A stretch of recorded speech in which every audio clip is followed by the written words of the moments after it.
I am here with Katie Kirschner, who is the Vice President of Brand, Content, and Digital Marketing for NCR. Welcome, Katie. Hey, great to be here. Thanks. Absolutely. So, Katie, if you'll tell us a little bit about NCR, a little bit about your role there, and then tell us about your path that led you to this current role, please. Yeah, sure. NCR is a company that you, as the average consumer, uses 3 times a day and doesn't even realize it. So, if you think about the things that you do on an everyday basis, like buying groceries and self checkout, or taking a picture of a check and uploading it to your bank, if you still do checks, or even interacting with your bank on an app, or going to a restaurant, which I'm sure lots of people have done, you have interacted with NCR technology. So we power those brands to be able to deliver that sort of experience for you as a consumer end to end. So running a store, running a bank, running a restaurant, that's what we do. And people don't realize that they are interacting with NCR, but it's kind of cool that you do. So if you're watching this, keep an eye out, because now if you're checking out at the grocery store, you may see a little NCR logo and you're like, oh, wait, now I get it. And then you'll start seeing it everywhere, because it is literally everywhere, on ATMs, on self-checkouts, on kiosks, etc. So that's in a nutshell what NCR does. What do I do at NCR? So I help to develop the corporate brand strategy, the narrative that we take out to the market, and then kind of that value chain after that. So once you've established who you are as a company and how you're going to portray that externally, you have to build content on it, and then you have to activate that content on some sort of platform or in certain channels. So building the content, those are all your goodies that are your CTAs, your click to actions, the website, landing pages, etc. And then actually where you're going to make that live, those are using your MarTech stack, as well as how is it going to live in different social media platforms, etc. So that's in a nutshell. I have a team that helps to facilitate that and works really closely with the rest of marketing communications to help build upon that and give it legs, both internally and externally. Great, great. And so tell me a little bit about your career path that led you to this gig. You've been there around 4 years-ish, I think. 4 years last month. Yes. Okay. It's a little wonky. I am not a traditional marketer, so I didn't get a degree in marketing and say I want to do marketing for life. I actually have a management consulting background, so I did corporate strategy development in the beginning of my career, and basically, you need a corporate strategy before you can then develop your marketing strategy. So it's like the next step of activation after you've decided where you're going to go as a company, where do you want to grow, and kind of that long-term vision. So I loved that first set of implementation. I kind of got pulled into it in in like the first part of my career when I first started out. And I was doing both. I was actually doing corporate strategy as well as doing marketing strategy. And I just more and more got interested in marketing strategy and started to do that fully with sales strategy in the last company I worked at. And then when I pulled into NCR, I did strict marketing. So started in what's traditionally called product marketing and moved more towards where I had been, which is brand strategy, that corporate strategy development, but how marketing helps to envelop that. Great. So, what advice do you wish that you'd gotten early in your career, or what advice would you give somebody that's relatively new or young in their career? So this is so funny. I If you had asked me this question 10 years ago, I would have said, do not get a degree in marketing. It Hmm. is pointless. Do Hmm. not do it. There's no reason to do it. Get a degree in management consulting, or, management side, finance, because you always have to know about cash flows, how business works, or, focus in on operations, because you can always go into marketing. Now I will tell somebody, you should get a degree in marketing, and you should definitely concentrate on the digital aspect of marketing, data and digitization. So data analytics is a huge focus. I mean, everybody knows that now, that we're able to, well, not anymore, but cookie-tize things and tag things, and help to understand what is that journey that consumer or the customer is taking. But also from a digital aspect, what are the platforms that are available and what's the best way to put content out there? Content strategy is a part of that digital marketing component.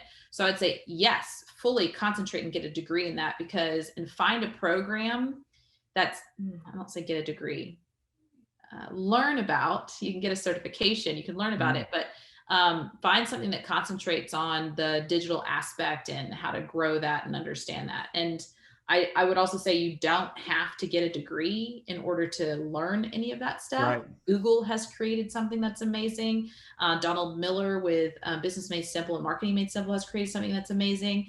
So I don't want to deter people from going to college, because there's a lot that college offers and degrees in college, but you can learn a lot of this stuff. Let's say you've already gone to college and you're like, I'm just about to finish, I'm in my last year. I would say do these certifications or start to learn this stuff, because it is so hands-on. Absolutely. So what would you say is I believe that everybody has a superpower. Mine is matchmaking and connecting people. That's my favorite thing. The marketing yenta. Yeah, exactly. Yeah. What is your superpower? What's your superpower? Oh, can I have two? Is that? Yeah. If you do have Three. to. No, you have one. You're not Superman, or Superwoman or Wonder Woman at that. But I would say resilience is one of them. There are areas that I get resilience from, but I just based off of where I've been in my life and how I've grown, I would say resilience is one. And the second one would be, how do I put this nicely? Trust building. So I have the ability to gain trust from individuals that I want to trust me, but not in a malicious way, not in like I'm trying to manipulate you, but just sincerely making it a second part of me of what do I need to do as an individual, as a human, in order to build trust with other humans. And I've learned that over years. And that's something that my mom actually taught me. She said, if there's one thing that is so hard to get back if you lose it, is trust. So you want to establish it up front and be consistent with it. And since I was a little kid, she taught me that. So I think that's something that I've learned to do over the course of time. That's awesome. That's awesome. So we're in the tail end of a global pandemic and dealing with down economy. Things are starting to pick up and get a little bit back to normal. Yeah. But other than that, what's been the biggest challenge for you as a marketer? So I would say talent. And this is why I wanted to, when you asked me the question, what advice would you give for people to concentrate in certain areas if they're going to be in marketing? And I'm like, digital, learn about data and analytics, understand how platforms work. I think because that moved so quickly, a lot of your legacy marketers that may have longer experience building teams, they're bringing a lot of great skill sets and capabilities, did not move with the times to understand the digital component or content strategy or storytelling component of marketing. And so there's almost this gap between those who have been in the straight shot traditional marketing, like you pay me to make presentations, t-shirts and pens, rather than I'm going to be measured off of top line growth, revenue. And I think companies are now looking to be more marketing led, especially given the pandemic. So therefore you have a lot of these marketers who are struggling to say, oh, well, I've never been responsible for revenue. I've never had to kind of attack that top line and grow. And if you've been a part of a marketing led organization, that's great, because that means that you have. If you're not, it's funny because a lot of the marketers who are now joining companies that used to be more sales led and marketing was sales support rather than being a hand in hand, we're both responsible for revenue. Marketing has a harder job because then they're convincing the organization that marketing can truly be of value. And I think the talent needed to do that isn't quite there yet. I think we're still managing through where do I learn that? How do I grow towards that? And so that's why I advocate for it. I don't think it matters where you are in your career, whether you're just starting off, you're mid, or you're very senior. You've got to continue to learn and grow, and this is a big component of it.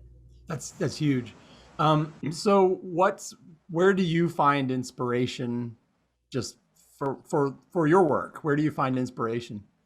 Oh, I don't want to be, hokey, but my team, honestly, I learn a lot from my team and the talent that's been brought on, and what they kind of influenced me to explore, and develop my areas of expertise, or let's say skill sets and capabilities as well.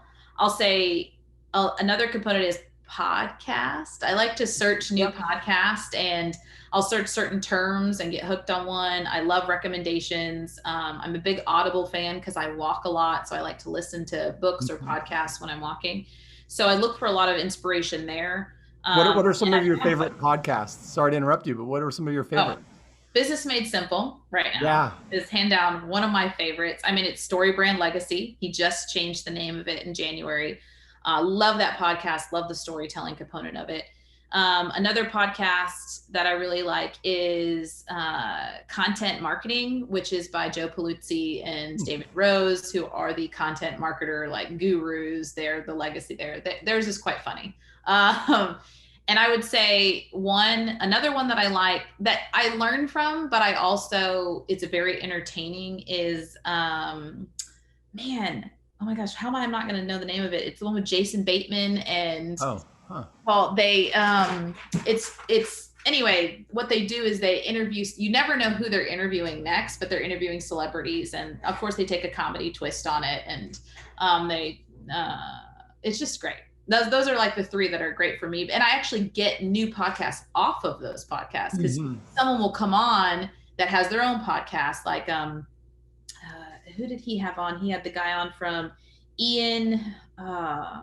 Anyway, but it's about an Enneagram.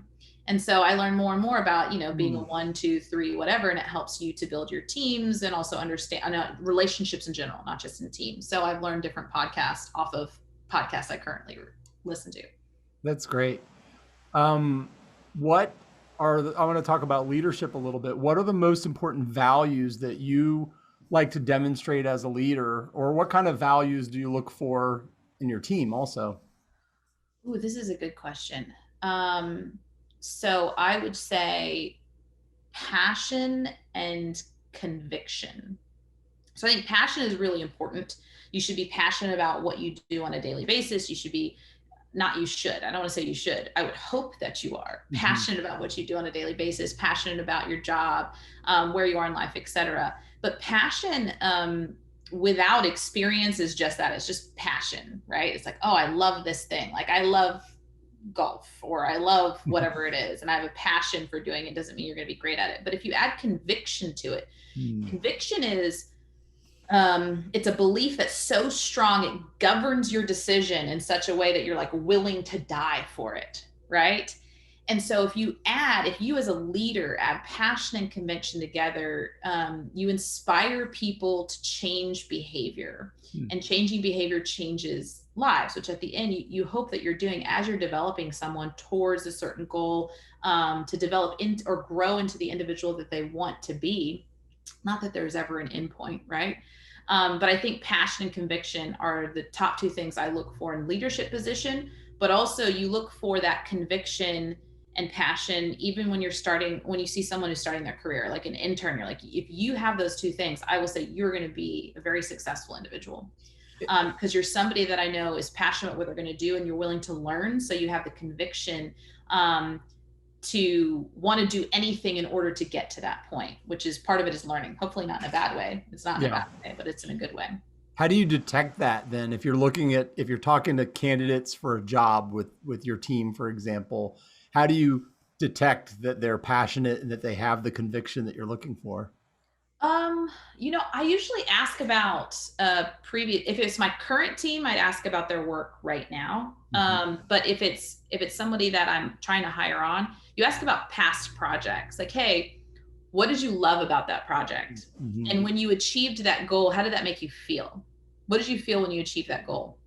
And if you didn't achieve the goal, how did it make you feel? And how did you change?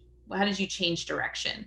So it's really understanding, it's not getting into the touchy feely. Like people always say touchy feely is bad. It's not bad. Like if something made you feel like very like achieved, like you had achieved something and you feel that you move forward in the right direction and it made you very happy, and therefore you wanted to do it again and again, and you wanted to learn more and more and more. Well, that's a good thing. And I want to know if that's what drives you, if that's what builds your passion. And also I want to know the conviction part of, well, what step did you take next? If you had that passion, you realize you love that, did you continue on that path? Did you take another step towards completing that next project or to building that particular skill set and capability because you realized you liked it? So that's basically how I would kind of figure out if they have it or not. That's great. So my guess is that you're very into coaching and mentoring, both on the giving end and the receiving end. So how do you coach and mentor your team? And then also, who do you seek for mentorship? And, what are you looking to get from that? So I believe communication is very, very, very, very important in building a relationship. I heard this great analogy on it. Fierce Conversations, great book, by the way. Fierce Conversations by Susan Scott. She's also got a TED Talk. She says, conversation starts with the word con. Con in Latin means together or with. And so when you have a conversation, it should be with someone, not at someone, right? So you want to be on the receiving end. And she also said, confrontation also begins with con. Confrontation doesn't have to be a bad thing. It also means together. It is something that you're having that conversation, that confrontation with that person, not for a bad, but so that both of you are able to grow from it. And it's not just a monologue, right? Yes. And when I think about coaching and mentoring, the communication component, the consistent communication component is the important component, whether or not you're just having a conversation for growth or you're confronting on something that is maybe a challenge for them and needs to grow. I think there are leaders out there that struggle having the feedback conversations, right? But if you asked your employee, if you said, hey, if you did a great job, what would you want your boss to do? And like, oh, I'd want her to tell me. I'd want her to tell me that I did a great job and why I did that great job so I can like repeat it. Okay. If you effed up, if you messed up, what would you want your boss to do? Yeah. Well, I'd want her to tell me, right? Because if I don't know that I did it, I got to know in order to approve from that. I'd hope that someone would say, I'd want to know. Right. And I think we as leaders or as managers struggle sometimes with the delivering the bad news. It's not bad news. It's news for growth. It's to say, hey, you know what? I've noticed this. I think that it's a little bit of a challenge for you, or I've seen it as a challenge. Let's discuss why that is and kind of how we can help build up. So that's really how I coach and mentor. I don't look just to be a cheerleader. A coach is not a cheerleader. A mentor is not a cheerleader. If you think about a basketball team, that coach, they're screaming at their players on the sideline. They're like, get that over there, blah, blah. I mean, you're the Hawks lady. She would know even best, like, get over there. And he looks angry and he's yelling at them and he's telling them what they're doing wrong and what they need to do right and kind of shifting and stuff. And if you asked a player, how do you feel about your coach? They say, man, I love my coach. Right. My coach is amazing. My coach will tell me, he helps me to grow. He tells me what's right, what's wrong with some of the stances I'm doing because I don't see myself, right? But my coach, I don't see myself when I'm playing. Like I'm in the heat of the moment or, I'm not thinking about it. And my coach sees me through that. That is a good coach or mentor. And that's how you bring that into leadership. And then I don't want this to be a monologue because you asked me, but you said, what do I look for? I look for the same thing. If you're going to be a cheerleader to me, that doesn't help me. Everyone needs a cheerleader in their life. Everybody needs somebody to say, you got this, you're going to make it through, etc. But everyone around you cannot be a cheerleader because you never grow. You'll never grow your self-awareness. You'll never understand where you need to shift, where your weaknesses are. So what I look for in a coach or mentor, which I have two, is tell me like, you heard this situation. Am I crazy? Like, what do I need to do that's better? Or they'll say, hey, I noticed X, Y, and Z. And this is a challenge for you. So let's figure out how we can overcome that challenge. Things like that. I love it. So let's shift gears a minute. I mean, as you know, Setup, we're marketing matchmakers, and that often means we connect brands and marketing agencies together. And so I just wanted to hear a little bit about how you work with marketing agencies today. What kinds of things, are there certain things that you would always outsource to an agency and certain things you would always want to keep in-house? I never say always. I Hmm. never say never. I never say always. Although I just said never. Okay, maybe usually and mostly. Well, just because you never know where you need to Yeah. supplement COVID, it was like, hey, we need to supplement areas we never even knew existed. I will say I never outsource leadership of a team. I think leadership is something that requires a long-term relationship. Now, with that said, if someone is leading a team that is conjointly pushing towards achieving a project or completing a project, I would want that leader to work very closely with or have a consultative approach with the agency. What do I look for in an agency, or what do we look? We work with agencies from pure digital marketing, content strategy to creative services, right? Like just developing content and building that. I always want the strategic approach from an agency though. So the big picture, like if someone's like, if I say, I just want you to make this video, I hope that the person, the company, the agency that is making that video is going to ask me some pretty strategic questions like, who's your audience? Where's this going to live? What are you trying to achieve with it? Because not only do you need to ask those questions, but they're also challenging me and my team to make sure we've thought about that, because they want to create a video that's going to drive a result. I want an agency to also say, I want to be, what am I going to be measured off of? I want to be measured off of something. I want to show that I've given you success or shown success through something. So let's talk about what measurements that we can pull together. KPIs is what normally people say, so that we know we've achieved that, or I know I've achieved that. That's just transparency and setting expectations on the relationship. And I love when agencies are proactive in that, to say, hey, I want to move the needle. Let's talk about what the needle is. Mhm. So I love that. So I know you and I have worked together on connecting with some agencies that potentially could help your company. When you're going to choose a new agency partner, what are the traits that you look for? I mean, you sort of mentioned the idea you want the agency to push a little bit and challenge you. I'm wondering if there are other variables or factors that are important when you're choosing a new agency. oh, for sure. So the number one thing I look at, and you know what, I didn't know, I've been looking at this for years, and I love that, like Donald Miller in the Story Brand Concept, Business Made Simple, he says this too. Don't do this. I always look to see if they talk about themselves first. Hmm. So if an agency comes out to do a pitch, let's say I have an RFP out and they've come to do a pitch, are their first slides about them? Or are their first slides saying, hey, we've heard this. Now let's talk about how we're going to, like, it's okay to tell me about your agency. I want to know about your agency, Yep. but it's not the first thing I want to hear. I'm going to look for, have you heard me? Or have you done research about me? What is your understanding of me? Not me, but, NCR.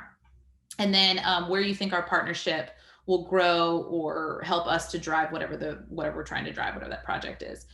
And I look for that first. The second thing is when they pitch, that they've brought the people to the table that we're actually going to work with. I do not like, I love your senior guys and I think they're great, but if you're not going to work on this project, I want to meet you. Yeah. But I want to meet the people that are actually going to be in the grind. They're going to be in that, the dirt and getting their, rolling up their sleeves and getting dirty with us every single day, because I have to like those people. Mhm. Those are the people we're going Yeah. to do. And my team has to as well. So You brought up a key thing that we talk about a lot, which is part of the reason when you're selecting an agency is capability. Can they do the work? And on paper, but a big part of it to us is chemistry also.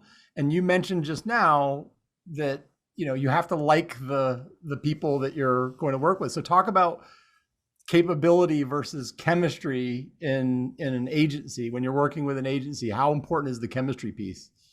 oh, super important. Super important. I can even give you an example of an agency we did not choose strictly off of chemistry. Um, they just came off very arrogant, Hmm. very like, you'd be happy to work with us sort of thing.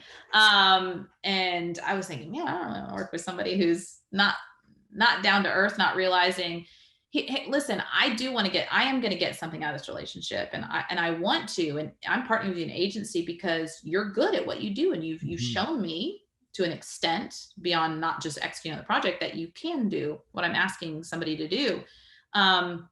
So you should own that and be proud of that, but not to the extent that it's like, you NCR would be so great. You would be happy if you could work with us. And that's happened before. Believe it or not, that's happened before. So I think the chemistry is, and maybe some companies are like, I don't know, they like that. They have that same culture. I don't know. But for me, it would be rolling up your sleeves. We may be a huge company, like a multi-billion-dollar company, but we're pretty gritty, man. We're hustle.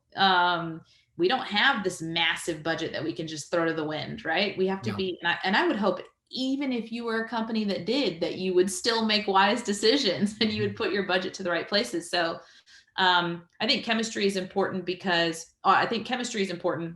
Yes, you asked that question, hands down. I think for both sides, like if you don't like somebody who's very hands-on, we are a very hands-on team, you will not like working with us, and we should be able to show that too. And I would appreciate if an agency asked us questions like, hey, what's your guys' work style? If that was an upfront conversation, I mean, I don't think I've ever had that conversation. Imagine that. What is your work style, Katie? What is your and your team's work style? I don't think I've ever been asked that. I think that would be great. You know what? Yeah. We're super hands-on. Yeah. It's going to be annoying to somebody who hates that. This is how we like to operate. These are how the check-ins that we like. I think that would help an agency, give them a whole lot more light. And then they'd realize, oh, either yes, I really like that and I want to build together, or I don't work well like that. Some agencies don't. The people don't work well. They're like, I want to get in my cubby hole and then come back and release something, and then you react and then I'll come back again. That's how some of them like to work. So in terms of capabilities, I mean, honestly, if you can't do the job, I mean, if you don't have capabilities, we're not gonna. That's a prerequisite. Yeah, we're not gonna grab you. Awesome. All right, so I have a couple of questions just about marketing results, and then we'll get into some fun questions just at the end. But the first one is just, how do you show the value of marketing to the larger organization or leadership team that, CFOs aren't marketers by trade, and other folks that are in other aspects of the business. So how do you show the value of marketing to the non-marketing folks on the team? This is a good question. I think this is a work in progress for many organizations. I wouldn't say it's just for NCR, for many organizations, especially in a B2B environment, because B2B traditionally is a very sales-led environment rather than a marketing-led environment, meaning marketing ends up being, I don't want to say ends up like that's a bad thing, but ends up being the support to sales rather than a sales is marketing, marketing is sales. Like there's an equal sign, and you guys got to make it together. So when you're trying to demonstrate the value, I think some of the things that we've done is make sure we get the tools in place so that we're able to show true concrete data that we're driving results towards, right? It's very difficult for you to say, oh, well, you landed that sale. We were a part of that sale because we created X, Y, and Z. And like, well, how do we know that really impacted that sale? The better tools you have and the cleaner you can make your data, the better your story is to say, hey, if you took marketing out of the equation, that sale would not have happened. And so that's what you want to get to in a marketing environment. I think that's what we're slowly but surely getting to within NCR, is saying, hey, we're not just we created your landing page and it was up. We created the content strategy and the story on that landing page and the follow through and the nurturement so that it actually got to a sales. Because salespeople, they shouldn't be wasting their time qualifying a lead. That should not be a salesperson's job. That is a waste of their talent. It is a pure waste of their talent. If marketing can help to be that part of that equation so that when you hand it to a salesperson, they're like, I'm just here now to create the proposal. I'm here they shouldn't be doing a whole lot of discovery to discover whether or not they should actually be having a conversation with this individual.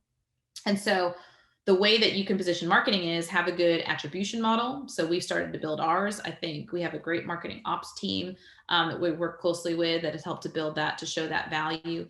And then obviously there's change management within the organization. honestly, I think sometimes a lot of people think they're marketers. I think a lot of people are marketers, whether they're marketers or not professionally. Amateur marketers. Yeah. Yeah. It's very interesting. And so I think when you start pulling together the data and creating a story from it, then they realize like, oh, okay, so that's how it would be. Giving them context. I've learned a lot this past year about helping people to learn the impact of marketing by giving context.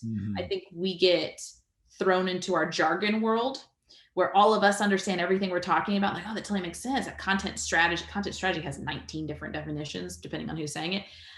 So when we start to give context around what we're trying to achieve at the end result, why are we doing this? Why it's going to help push this forward? It helps that conversation so much more. Absolutely. So is there a particular campaign or program that you're either that you learned a lot from, that it was either super successful or maybe even a huge failure that taught you something really important?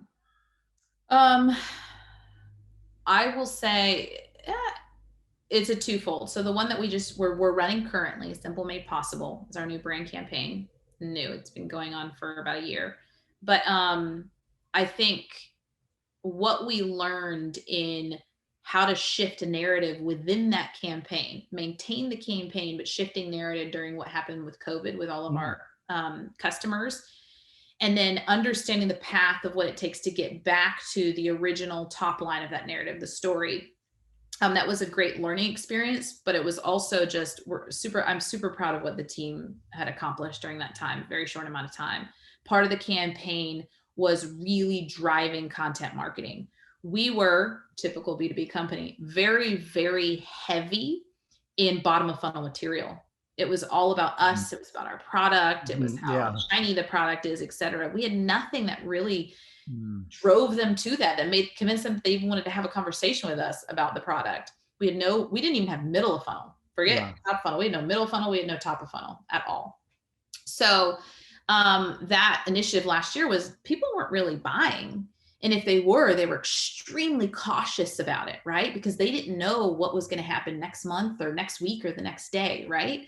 And so we needed to build up this kind of consultative partnership positioning. And we had no materials to do that with. So what we did was say, okay, we got to focus on content marketing. We got to focus on top of funnel stuff. And man, what we turned around as a team led by an individual who's just amazing on my team. He leads content marketing, but saying, hey, we need to get articles out. We need to get thought leadership out. We need to help people where they are today. In the amount of time we pulled that and the results that were driven, I couldn't be more prouder. I mean, it's an insane story, which I've told many times. And if we have more time, another time, I'm happy to break that down. But I think that's the proudest. That's exciting. All right, we're going to do some fun questions, like kind of rapid fire fun questions. So first one is there a quote or book or a movie or a band or something that inspires you? Yeah, quite a bit. I have it on I have my AirPods right here next to me. It's like a little quote. You can't see it even if I put it up. Okay. But it says, "And still I rise." It's from a poem by Maya Angelou, who I love as a poet. And that goes to the resilience kind of thing. She was a professor at my alma mater, Wake Oh, Forest really? University. Yeah. Yeah. She lived in my hometown and yeah. I could just listen to her talk all day long. I still love her voice. But I love this quote, "And still I rise," because it's about you will always have tribulations and trials in your life.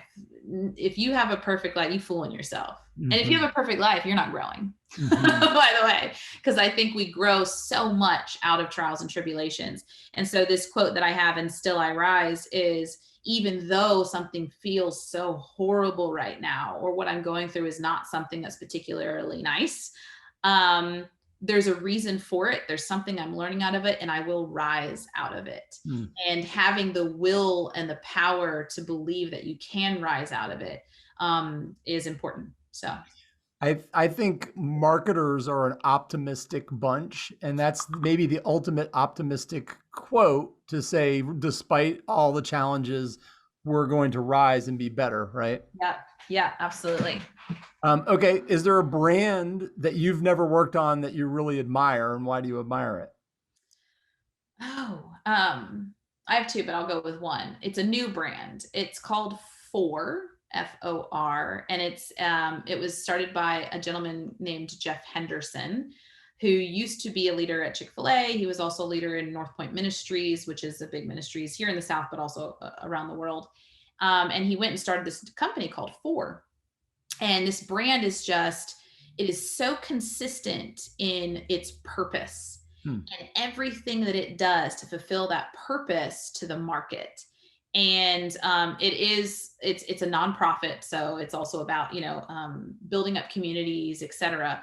But I love the story. I like how they build, even how they build marketing, the marketing around the story, how they want you to get involved and to help the For initiative. So For, it's like they'll go to each community and they'll say, we're for Atlanta. We're for Atlanta. We're for everyone in Atlanta. We're for you as an individual. We want you to thrive and grow. And we're here for you, right? We're for this. So that's where they came up with the name For. Love that brand. Love the concept. I'm so excited to see how they're going to grow further and what they're going to do with Jeff Henderson's leadership, because he's an amazing leader as well. Just listening to him speak, you get little chill bumps. You like it. That's awesome. All right, this is a fun one. What's a story or fictional story or realm that you'd like to be a part of? You'd like to live in? Is it a different time or place or universe? Yeah, I feel like I'm such a geek, first of all, in saying this, but it would be Harry Potter. I have read every book. I've seen every movie. But it's been so long, I feel like I need to reiterate. I used to watch the movies from start to finish, all 7 of them, every Christmas season, because it gives me this Christmassy feel. But ever since I had babies, I don't have time to sit down and watch those movies. But I used to do it, and I love it so much. I like the whimsicalness of it. I like that it's, the magic component. I like the underlying stories, the story tones, the values they're trying to teach inside of these stories. And Still I Rise. I like the whole thing. So I would live in Harry Potter world. Who is your favorite character? Oh, my favorite character. Oh, that's a tough one. I would say, oh my gosh, now I'm forgetting the name of her. Oh, the blonde girl that she's like the quirky one. And I love her character. Her father wrote for the newspaper, and then he had to get out of the newspaper. He started his own newspaper, which is very whimsical. I know all about it. It's like, what is her name? Luna Lovegood. Luna Lovegood is one of my favorite characters. She's my favorite character. So last question, just where do you find joy outside of work? Oh, with my family. I have so much fun. I have fun with my babies. I have 202. Well, I don't have 202 anymore because my daughter turned 2 last week.